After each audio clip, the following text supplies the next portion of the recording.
मुंबईत जय्यत तयारी सुरू आहे। मोदींच्या रोड शोच्या पार्श्वभूमीवर मुंबईत पोलिसांचा चोख बंदोबस्त देखील लावण्यात आलेला आहे। या संदर्भातला आढावा घेतलाय आमच्या प्रतिनिधींनी। थोड्याच वेळात पंतप्रधान नरेंद्र मोदींचा मुंबईमध्ये मोठा रोड शो होणार आहे। त्याची तयारी जी आहे ती आता अंतिम टप्प्यात आलेली आपल्याला पाहायला मिळते। संपूर्ण ज्या ठिकाणाहून स्टार्ट होणार आहे त्यापासून ते एंड पर्यंत जी मोठी जय्यत तयारी आहे ती सध्या करण्यात आलेली आपल्याला पाहायला मिळते। खरं तर अशोक सिल्क मिल पासून हा संपूर्ण रॅलीला सुरुवात होईल। खास आकर्षणाची बाब म्हणजे या ठिकाणी जर पाहायला गेलं तर जिरावाला पार्श्वनाथ चौकामध्ये भली मोठी जी श्रीरामाची प्रतिकृती असणारी जी मूर्ती आहे ती सध्या उभं करण्यात आलेली आपल्याला पाहायला मिळते। आणि स्थानिक प्रशासनाकडून हे संपूर्ण जी याची चाचपणी आहे ती सध्या केली जाते। स्थानिक पोलीस जे आहे त्यांच्या सुरक्षेमध्ये हे संपूर्ण स्टॅच्यू आहे तो सध्या ठेवण्यात आलेला आपल्याला पाहायला मिळते।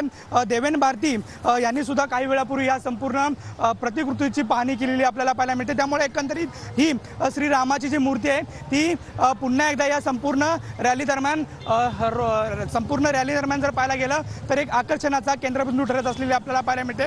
अवघ्या काही वेळातच पंतप्रधान नरेंद्र मोदींच्या संपूर्ण रोड शोला सुरुवात होईल आणि या चौकावरती असलेल्या या मूर्ती एक आकर्षणाचा केंद्रबिंदू ठरत असलेला आपल्याला पाहायला मिळते।